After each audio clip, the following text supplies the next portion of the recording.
Přirozeným centrem regionu je Kunštát, starobylé město ležící na Hornosvratecké vrchovině, která je součástí Českomoravské vrchoviny.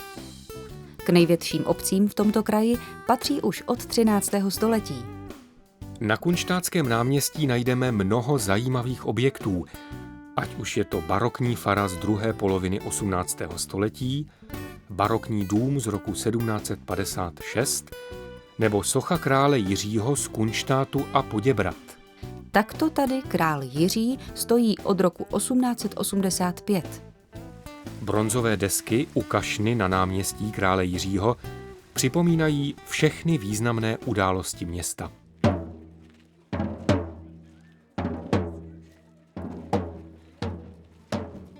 Zámek v Kunštátu patří mezi nejstarší šlechtické hrady na Moravě.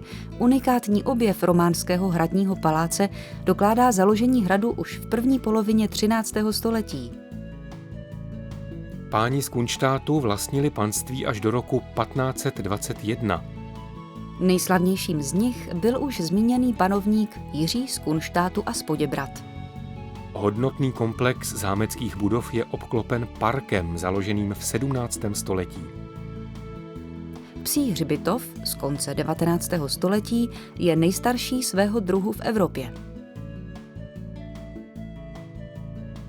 Hrnčířský jarmark dokládá, že Kunštát je známý především hrnčířstvím a keramikou. Region Kunštátsko sdružuje i několik dalších obcí.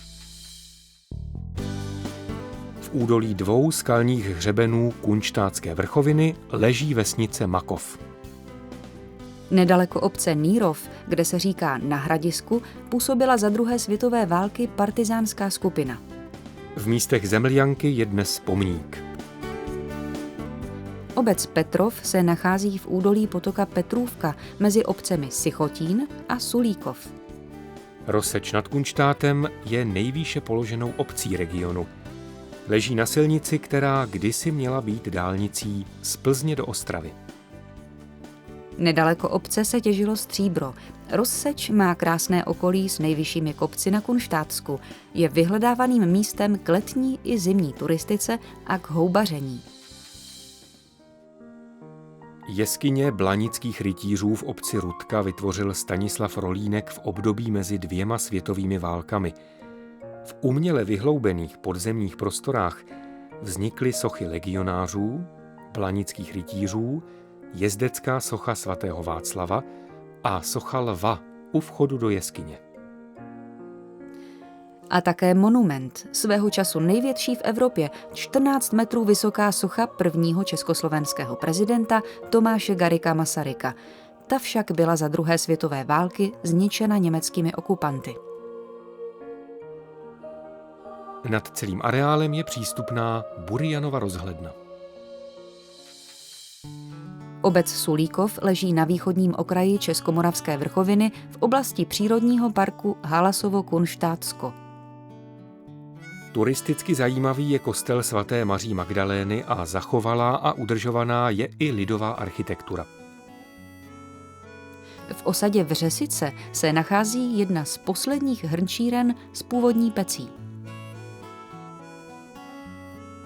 Stará kaplička ve Zbraslavci byla v roce 1900 nahrazena kaplí v novoanglickém slohu. Turisticky významným místem regionu je malebné chráněné území Halasovo-Kunštátsko. Je pojmenováno po významném básníku Františku Halasovi, který zde prožil velkou část života. Rád se sem vracel a je zde i pochován.